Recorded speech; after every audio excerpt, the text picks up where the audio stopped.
Welcome back to my YouTube channel. Make sure to like and subscribe to the channel for more interesting stories like these. Now, let's get into today's story video.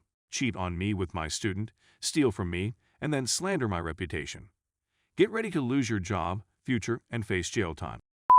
Hello and welcome. This story is interesting, so watch till end. Preface. In other words, I was head over heels in love with my ex-girlfriend for 4 years. She's really beautiful and kind, and I adore her. She loved being the center of attention, and I did all I could to deliver it to her. Winter was the name I gave her, and she had a stupid nickname for me that I will not share with you. Overall, I was happy with the results. Aside from the fact that my grandparents left me a substantial inheritance, I made far more money than she did. The bulk of the stuff in her apartment belonged to me. Despite the fact that she resided in her own apartment, we live in a highly conservative country where love and relationships are frowned upon. Among other things, she drove my car and used my laptop, which I provided. I had a lousy 32 LCD television, but she bought a 60 Bravia and then defaulted on the payments, forcing me to pay for it out of my own pocket. This was not a one-time occurrence, though, since she had a large amount of merchandise for which I was responsible.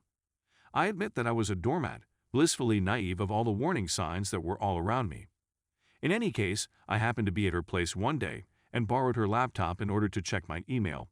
I couldn't remember her Wi-Fi password.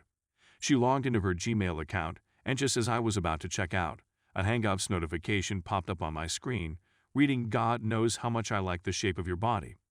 7. The same park as before. It's late at night at my residence. Make sure to wear the garment that my name bought for you so that I may shred it to pieces." She probably deleted it since there were no further messages on that discussion head at the time she did. It was one of my classmates who had done it. WSS, a first-year student in my class who is just 18 years old, will serve as our mascot. I can't put into words what I was going through at the moment. An emotional roller coaster had just passed me by. I hurled her laptop against the wall and bolted from her flat. But I made the mistake of failing to gather any evidence, and they were scheduled to meet the next day, so I had a good chance of catching them red-handed. The following day, when I arrived to the location where they were meant to meet, I discovered them kissing in my car. I knock on the glass, ask for my keys, and tell her not to disturb me any more in the future. She was crying and apologizing profusely. When I pleaded with WSS to take her home, he just bolted like his tail was on fire, leaving me speechless. I'll never forget the looks on their faces, the sudden pallor and the look of surprise on their cheeks. WSS had also forgotten to take his phone out of my car. Meanwhile, I'm receiving texts from her apologizing for her actions. After that, I block her. My r/relationships post did not include this information, since I spent the next 2 days drinking myself to oblivion, and they hung over me left a lot of foggy details in the post. So I decided to leave it out. I attempted to get in touch with my best friend, but he was away on business, and I didn't want to disturb him while he was away. The only thing I did for 2 days was drink, puke, sleep, eat, and repeat. My senses returned 2 days later, and I went through my financial accounts before terminating our joint account with him. As a result, she pulled almost all of the money out of the account, of which 3/4 was mine. The texts and phone calls continued to come in while I was out drinking, but I lost control and cracked my phone's screen, rendering it completely useless. So I pulled out my backup phone and was greeted by a swarm of notifications. I was accused of being an emotionally manipulative, two-faced jerk who sleeps with his students after she disclosed my infidelity to her on Facebook. We had a large number of mutual friends, the most of whom had blocked me. Someone even formed a WhatsApp group in which they abused me verbally and spoke hurtful things about me. She even went so far as to turn my sister against me. In order to marry a woman half his age, our father abandoned our mother. Our mother got depressed and died after a few years. As a consequence, she was very sensitive to infidelity. My sister resented me because she was a superb manipulator, and she knew just how to make her sister dislike me. All of the previous wounds were being reopened by the ex. She knew about our father. The things she said were horrific and made up like chip off the old block, and he's precisely like your father, among other horrible things. She got really depressed as a consequence of this, and some of her friends were on my ex's side of the story as well. As a consequence of this, our relationship is almost certainly doomed for the foreseeable future. Throughout the university, word of exes, Facebook posts spread like wildfire. They labeled a shy, socially awkward young lady as my mistress and made fun of her for it. To be quite honest, I never even noticed her before. The reason for awakening finally, the time has arrived that everyone has been looking forward to. She was effective in destroying my reputation and goodwill in my neighborhood, as well as among my coworkers and friends. My current position is under jeopardy. She turned my sister, the only other member of my family, against me. I then showed her the apologetic texts that my ex had sent me, and she expressed her regret to me, acknowledging that I was the one who had been wronged, not her. Several thoughtful Redditors suggested that I speak with an attorney, which I did. As a result, the next day when I returned to work after a few days off, I bumped into W and his father again. I was able to keep the impulse to hit him at bay for a while.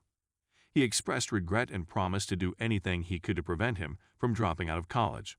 I approached him and asked if he would be ready to testify in my favor, which he readily agreed to.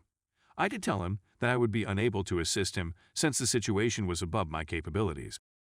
As evidence of his cheating on me, he handed me screenshots of his discussions with his ex-girlfriend, demonstrating that she was the one who was cheating on me rather than the other way around.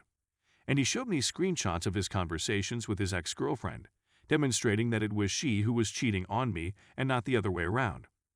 He said he would still testify in my favor, and he showed me screenshots of his conversations with his ex-girlfriend, demonstrating that it was she who was cheating on me and not the other way around. Sections 499, defamation, 500, and 504, defamation, of the Indian Penal Code were the subject of complaints I filed with the court, intentional insult with intent to provoke breach of the peace. In all honesty, the day of the hearing was the best day of my life since the end of my relationship, and I was overcome with joy. The court ordered her to be punished in addition to being chastised for making multiple nasty words about me and becoming enraged. A settlement outside of court was proposed by her attorney, which I gently denied, pointing out that she had undoubtedly fouled up more than just my life by doing so. It would have been significantly less costly, and I would have earned a little more money as a consequence, but she got the shaft. Despite the uproar, they were unable to cancel my contract due to the fact that it was for 5 years in duration. Instead, I was sent to a different university. However, I will have to travel a little more than I would want in order to earn the same amount of money and have the same benefits. She, on the other hand, is covered from head to toe with feces and waste material. In response to my reporting her to authorities, her employment as a librarian at the institution where I worked, she had a bachelor's degree in library science, was terminated. One of the reasons for this is that she was philandering with a student, and as a consequence, her prospects of finding work in the future have been diminished. Furthermore, she might face jail time under Sections 500 and 504, which could result in up to 2 years in prison, a fine, or a combination of the two punishments, and Indian jails, sheesh. She is, however, entitled to post a bond in lieu of imprisonment.